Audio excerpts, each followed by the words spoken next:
got so much motherfucking design on right now. Break it down, bring it back, make it clap. I got 3 old thoughts, new guap, where that thing. Bitches on the line, and you know they come strapped. Hold up, what it not, 45, scope it cash like, whoa. How you fucking with these hoes up? Hai, perkenalkan nama saya Krisnayati Boris Laban dengan NIM 0320220069 dengan Ibu dosen Maria Pujastuti SF NSME. Baiklah, di sini saya akan menjelaskan anatomi fisiologi sistem reproduksi bagian sistem reproduksi pria, yaitu bagian dalam.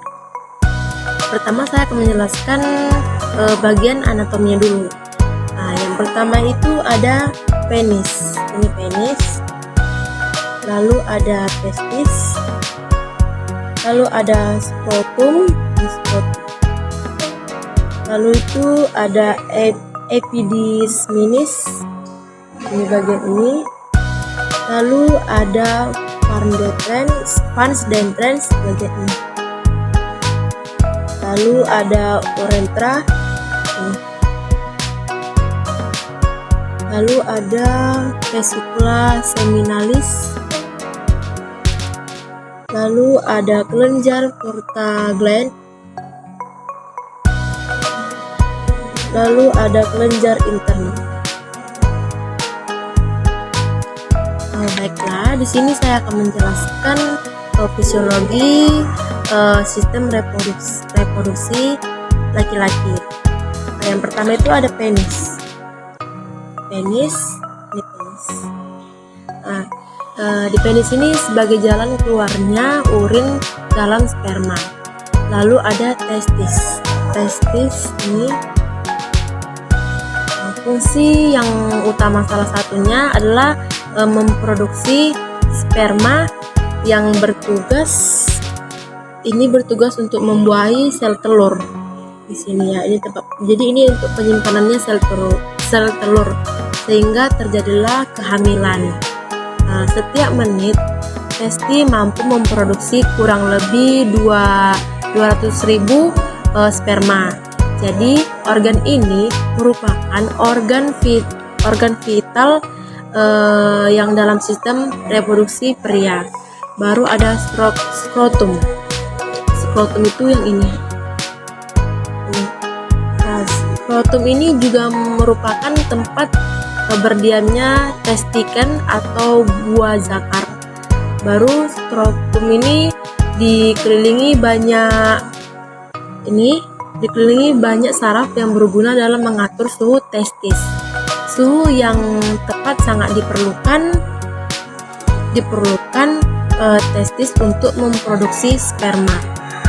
Lalu kita lanjut ke epidismis. Ini yang bagian ini ya.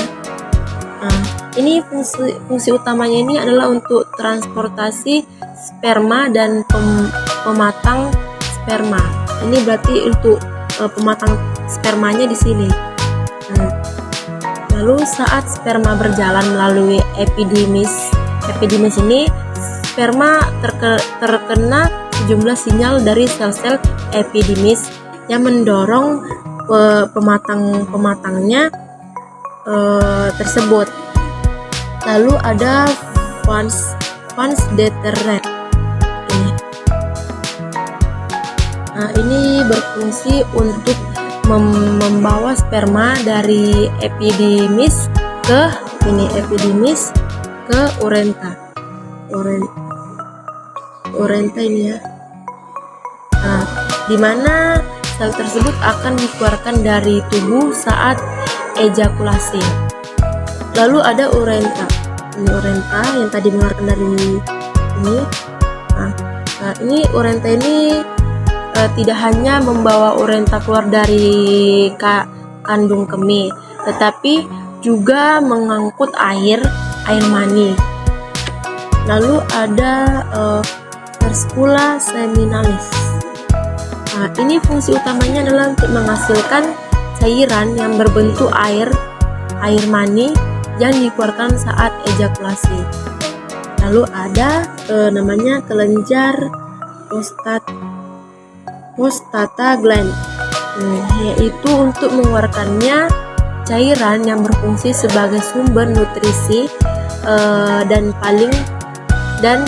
dan ini juga untuk sumbernya dan untuk melindunginya sperma.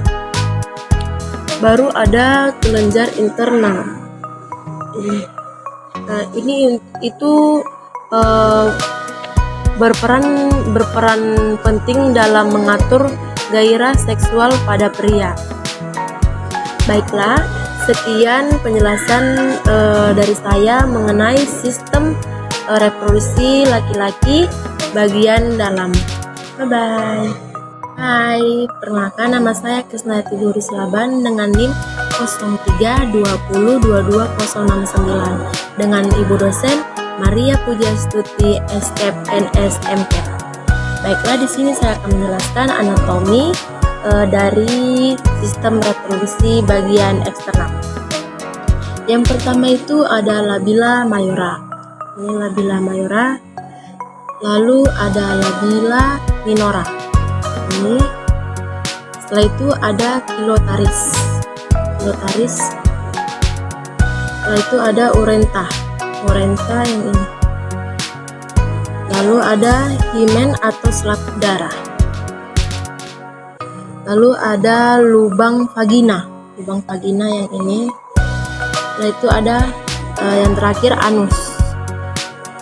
Baiklah, di sini saya akan menjelaskan fisiologinya. Di labilla mayora atau bibir besar atau juga bisa disebut dengan bibir luar, yaitu lipatan kulit berdaging yang membungkus dan melindungi organ reproduksi eksternal. Baru di bagian ini merupakan padanan skrotum pada pria. Baru selama masa pubertas, bagian ini juga mulai ditumbuhi rambut serta mengandung kelenjar. Ini kelenjar ini untuk penghasil keringat dan minyak yang ada di bagian sini. Baru itu labia minora.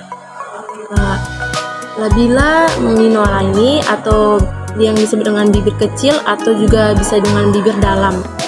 Nah, ini memiliki ukuran dan bentuk yang bervarian. Lebarnya bisa sangat kecil hingga 5 cm. Lalu labilla minora ini terletak di tempat di dalam labilla mayora. Ini di sini. Dan mengelilingi lubang vagina dan uretra atau tempat keluarnya urin. Lalu ada kulit labia. Kulit labia minora ini sangat halus sehingga mudah untuk mengalami iritasi dan pembengkakan. Lalu oleh karena disuplai oleh banyak pembuluh darah, lalu labia minora ini berwarna itu merah muda. Lalu bila ada stimulasi seksual, pembuluh darah di bagian ini akan penuh dengan darah, sehingga labia minora ini tampak membesar di bagian ininya dan semakin sensitif terhadap rangsangan. Ini. Baru ada kilotaris. Kedua bagian labia minora bertemu pada kilotaris. Ini bagian ini ke sini, yakni tonjolan kecil dan sensitif yang sepadan dengan penis pada pria. Lalu organ ini juga sebetulnya merupakan kelenjar yang terbelah menjadi dua, bagian dan membentang ke arah vagina di kedua sisinya. Lalu kelenjar clitoris ini terdiri dari jaringan spons yang mengandung ribuan ujung saraf yang sangat sensitif terhadap stimulasi seksual dan dapat mengalami ereksi. Ketika seorang wanita terangsang clitoris dapat membesar. Nah, ini adalah organ utama yang bertanggung jawab untuk proses orgasme pada wanita. Lalu ada lubang vagina. Ini lubang vagina, kelenjar bortalin yang terletak di dua sisi lubang vagina. Saat dirangsang, kelenjar martolin mengeluarkan cairan kental yang berfungsi sebagai pelumas saat berhubungan intim. Lalu itu ada himen atau selaput darah.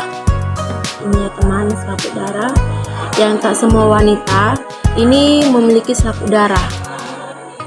Bila pun ada ini merupakan jaringan tipis halus yang umumnya menutupi sebagian lubang vagina. Lalu saat wanita melakukan hubungan intim, senentaris yang pertama kali selaput darah bisa teranggang atau terobek, akan tetapi terenggang atau robeknya itu selaput darah juga bisa disebabkan oleh hal lain seperti misalnya cedera. Baru itu ada urenta. Urenta ini adalah lubang tempat keluarnya urin. Urenta ini merupakan bagian dari sistem saluran kemih dan terletak tempat di atas lubang vagina. Ini guys. Ini. Lalu ada anus. Anus ini berfungsi menjadi jalan keluar fases dari tubuh. Baiklah teman, sekian penjelasan dari saya mengenai anatomi fisiologi sistem reproduksi wanita bagian luar. Terima kasih. Hai, perkenalkan nama saya Krisnati Boris Laban dengan NIM 0320222069 dengan Ibu dosen Maria Pujastuti SCAP NS MCAP. Baiklah, di sini saya akan menjelaskan sistem anatomi fisiologi reproduksi bagian dalam. Ini adalah reproduksi wanita ya teman. Di sini saya pertama akan menjelaskan anatominya dulu. Yang pertama itu ada fallopian tubula. Lalu ada fundus of uterus. Ini teman. Lalu ada namanya ovary yang ini teman. Setelah itu ada perimetrium. Lalu ada internal oas. Ini teman yang lingkar buat ini.